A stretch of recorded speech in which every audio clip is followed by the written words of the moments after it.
दोस्तों इस short video में हम एक बहुत ही इंपॉर्टेंट ट्रिक सीखने वाले हैं रेशियो की। ट्रिक कह लीजिए या कंसेप्ट कह लीजिए, जो भी आप कहना चाहें कह सकते हैं। 10 years ago the ratio of the ages of a man and his son was 3:2। 10 साल पहले एक व्यक्ति और उसके बेटे की उम्र का जो अनुपात था, रेशियो था, 3:2 था।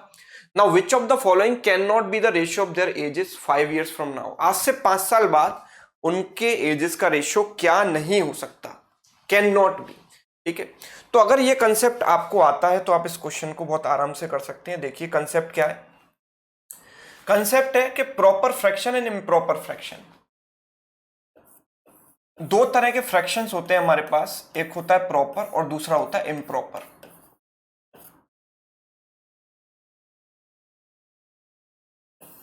प्रॉपर और इम्प्रॉपर की खास बात क्या होती है कि अगर न्यूमरेटर डिनोमिनेटर से छोटा है तो फ्रैक्शन होता है प्रॉपर। अगर न्यूमरेटर डिनोमिनेटर से बड़ा है तो फ्रैक्शन होता है इम्प्रॉपर। तो इनको प्रॉपर और इम्प्रॉपर हम क्यों बोलते हैं, जैसे समझिएगा। अगर न्यूमरेटर डिनोमिनेटर से छोटा है, लेट्स से कि 2/3 इज अ फ्रैक्शन, तो ये प्रॉपर फ्रैक्शन है। अगर न्यूमरेटर बड़ा है डिनोमिनेटर छोटा है, 3/2, दिस इज इम्प्रॉपर। ये प्रॉपर और इम्प्रॉपर क्यों कहे जाते हैं? क्योंकि अगर मैं इसमें दोनों में कॉमन चीज ऐड करूंगा, लेट्स से मैंने दोनों में 1 ऐड कर दिया, so this value will become 3/4। तो 2/3 की वैल्यू 0.66 थी, अब ये वैल्यू 0.75 हो गई। वैल्यू इंक्रीज हो गई, वैल्यू बढ़ाने पर बढ़ रही है। अगर मैंने ऊपर नीचे सेम चीज, सेम क्वांटिटी ऐड की है तो वैल्यू क्या हो रही है, इंक्रीज हो रही है। यानी एक प्रॉपर बिहेवियर है इसका, ये प्रॉपरली बिहेव कर रहा है। लेट्स से कि अगर मैं इसको डिक्रीज करता हूं दोनों को 1 से, तो ये वैल्यू हो जाती है 1/2। सो 0.66 से वैल्यू हमारी 0.5 हो गई, दैट मीन्स डिक्रीज हो गई, राइट। तो घटाने पर वैल्यू घट गई, तो again a proper behaviour. Now अगर मैं इसमें यह काम करूं, अगर मैं वैल्यू दोनों में इंक्रीज कर दूं कॉमन पार्ट से, किसी कॉमन वैल्यू से दोनों को इंक्रीज करता हूं, तो it will become 4/3। So it is 1.5 and it is 1.33। ये वैल्यू क्या हो गई, कम हो गई। आपने तो ऊपर नीचे इंक्रीज किया था लेकिन ओवरऑल जो वैल्यू थी वो कम हो गई। तो इम्प्रॉपर बिहेवियर है ना, इम्प्रॉपर बिहेवियर है। आप देखिए 3/2, इसमें आप -1 करेंगे दोनों में, तो वैल्यू बन जाएगी 2/1, यानी 1.5 से 2 हो गई, वैल्यू बढ़ गई। आपने तो ऊपर नीचे घटाया था लेकिन वैल्यू क्या हो गई, इंक्रीज हो गई। तो ये इसका क्या है, एक इम्प्रॉपर बिहेवियर है। कुछ लोग होते हैं ना कि उल्टा ही बिहेव करते हैं। आप उनसे कहिए कि चलिए गोवा चल रहे हैं, अपने कोई ऐसा दोस्त है, इससे आपने बोला कि चलो मैं गोवा चल रहा हूँ, तो कहेगा नहीं मुझे मंदिर जाना है आज, है ना। आप कहोगे मंदिर चल रहे हैं, नहीं आज तो गोवा का मन है ना। तो उल्टा हमेशा कुछ लोग करते हैं, तो ये इम्प्रॉपर बिहेवियर बोला जाता है। तो that's why this is called improper fraction. आप ऐसे याद कर सकते हैं इसको, ठीक है। ऐसा होता क्यों, वो भी आप अगर डेप्थ में जाएंगे तो ये भी समझ जाएंगे क्यों। क्योंकि 1 एज अ परसेंटेज ऑफ 2, मतलब 50% इंक्रीज कर रहा हूं। न्यूमरेटर में मैंने 50% बढ़ाया, बिकॉज जो 1 है वो 2 का कितना परसेंट है, 50%। अब 1 एज अ परसेंटेज ऑफ 3, मतलब 33.33% मैंने बढ़ाया। न्यूमरेटर को ज्यादा बढ़ाया, डिनोमिनेटर को कम बढ़ाया, दैट मीन्स वैल्यू तो इंक्रीज होनी है ना। न्यूमरेटर अगर ज्यादा बढ़ा रहे हो, डिनोमिनेटर कम बढ़ा रहे हो, तो वैल्यू इंक्रीज हो गई। लेकिन यहां क्या हो रहा है कि 1 इंक्रीज हो रहा है 3 पर, यानी 33.33%, और यहां पर 1 इंक्रीज हो रहा है 2 पर, यानी 50%।